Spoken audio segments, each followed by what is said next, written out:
we've been called to a buddy's place because he tells me he's going to be getting rid of some cars. Now, these are cool cars, but unfortunately everything here in Ontario is just about 80s and newer, so a lot of these things can't run. But it's a great look back at history. Nice Malibu. Believe it or not, that's a Malibu. That is one intense Malibu. Look at the bumper on that. Intense. Anyway, what I'm here for, excuse all the wind, I'm sorry, it's a windy day. We're here to work on this Corolla. He tells me this Corolla is going into scrap, and it gives me an opportunity to try something that I've been wanting to try for quite some time. And what that is I want to take all the suspension out of the back of a Corolla and put it into a Camry. So, a lot of people are going to say, why do you want to do that? Well, I've seen it done before, and it looks pretty unique. What it does is it sucks the rear tire tighter to the actual body. As you can see, the distance from here to here is much less than the distance from here to here. So that will put this rear axle right about there, almost 2 inches in shorter. Now, it doesn't matter to me because, it doesn't really matter around me because the wheelbase of a Camry is always going to be a little car. Mini car, whatever you want to call it, small car. But by doing this, you suck it in even more. Now, there's some advantages and some disadvantages, but I would like to try to get all this rear suspension out of this Corolla. I've never done this before. I don't know how intense this is going to be. My plan is to take off the tires, jam them underneath, use the tires as a safety, undo as much as I can, and just see where it goes from there. I'm pretty sure this is about the same as a Camry. You have the e-brake, the brake lines, the 2 trailing arms, the 2 struts, and then 4 bolts to hold in the subframe. So I don't think it's like a huge job, but it's still going to be a little difficult with my limited amount of tools. So let's see how far I can get on this.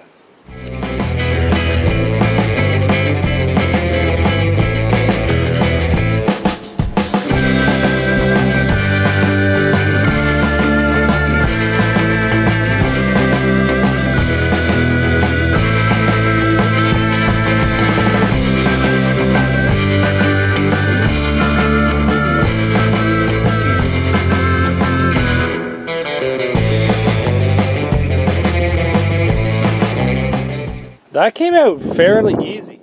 No bolts broke. I did have one that ended up getting stripped. I just did a quick zip with the mini grinder, but it was only the sway bar, so it's not a big loss. Everything came out actually really, really nice. Fell to the ground beautifully. Now, to put this inside of a Toyota Camry, to be honest, I'm really not sure how to do it. I imagine I got to change this to the Camry piece and then put it right back in, but we'll have to see, to be honest. This is all new to me. Sometimes I just try new things. I've been told that it works, so figured it's worth a try. My buddy had one tool that actually caught me quite a bit by surprise. It's vice grips on an adjustable. I never seen a tool like this before, but pretty unique. I guess that's a Canadian Tire thing, but I kind of thought it was a weird tool. I picked it up to try it, and I was pretty impressed. I was actually pretty impressed about this thing. But let's get this subframe dragged out, loaded in the back of my truck.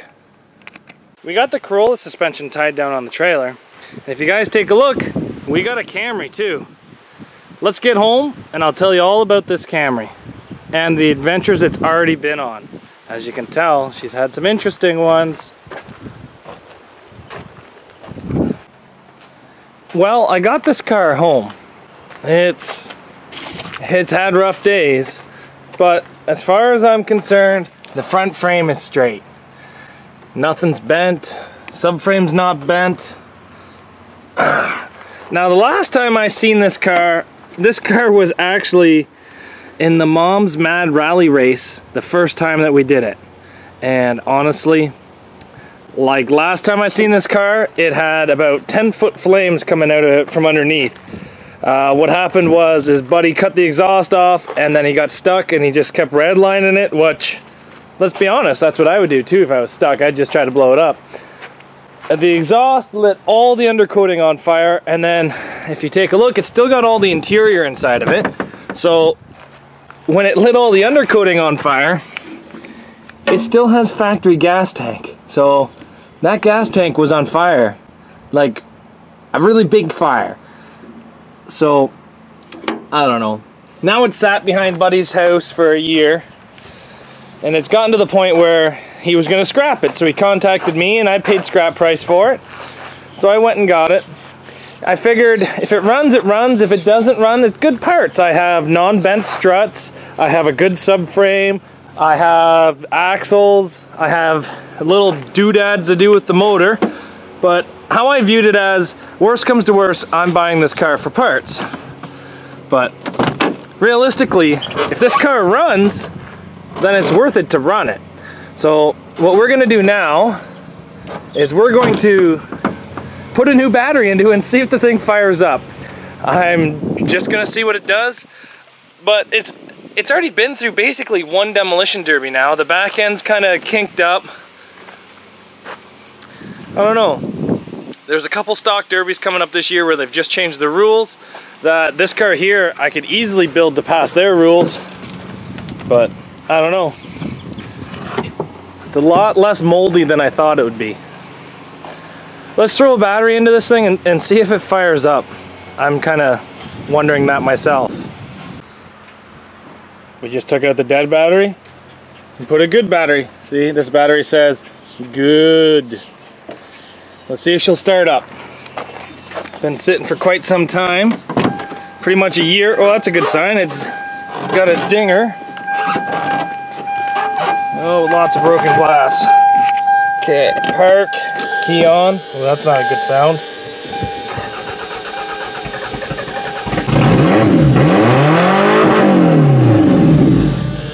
Oh, it dies.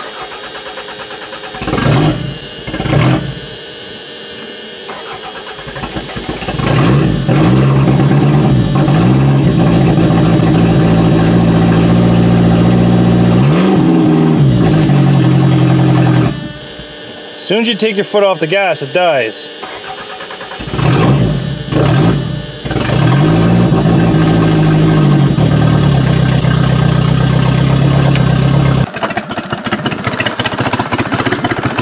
Ooh, this does not sound pretty. It sounds like it's missing on a cylinder.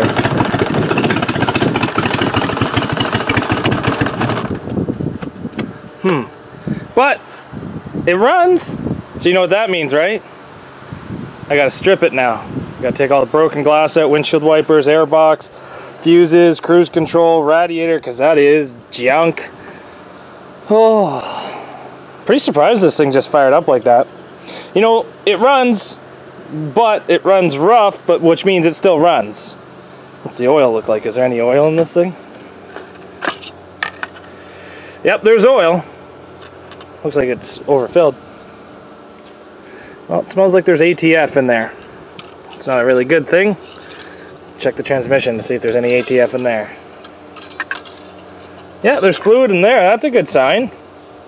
So, as of right now, we have a running Toyota Camry that we got for pretty damn cheap. I won't go back in that hole. But, next up, let's drive it off the trailer.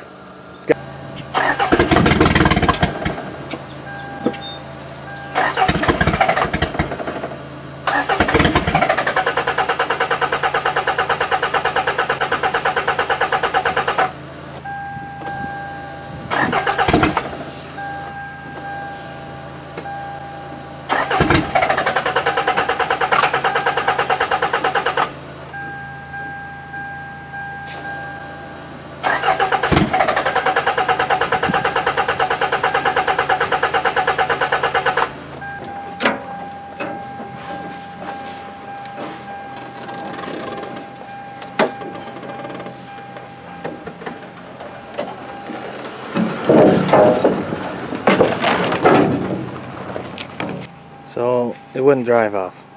I think it's fuel pump, but I also think it's got a bad transmission fluid line, transmission line. So before we start running this thing, let's go through it and see what's going on. I'd like to try to find the transmission fluid leak, maybe loop the lines. It's probably coming out of the bottom of the radiator, somewhere down there, and then maybe try putting a derby tank onto it. Brakes feel good. This is the problem you get when you get other people's used cars. You don't really know the whole situation on the car, but like I said, worst comes to worst, I got myself a scrap vehicle with a lot of parts for my other Toyotas. But let's put a little bit of effort into this and see what she looks like here in about an hour. Everything's going to go right into that van.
Alright guys, here's a little sneak peek. We have the harness in, we have it jumped, we have the fuel lines hooked up, fuel tank.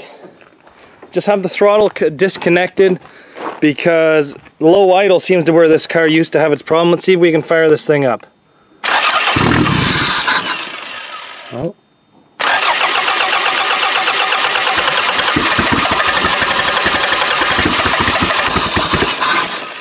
Yeah, see, it still seems to be having that low idle problem. Let's see if we can kick this idle up a bit. Okay, we've kicked the idle up by putting the throttle cable on and see if she fires up.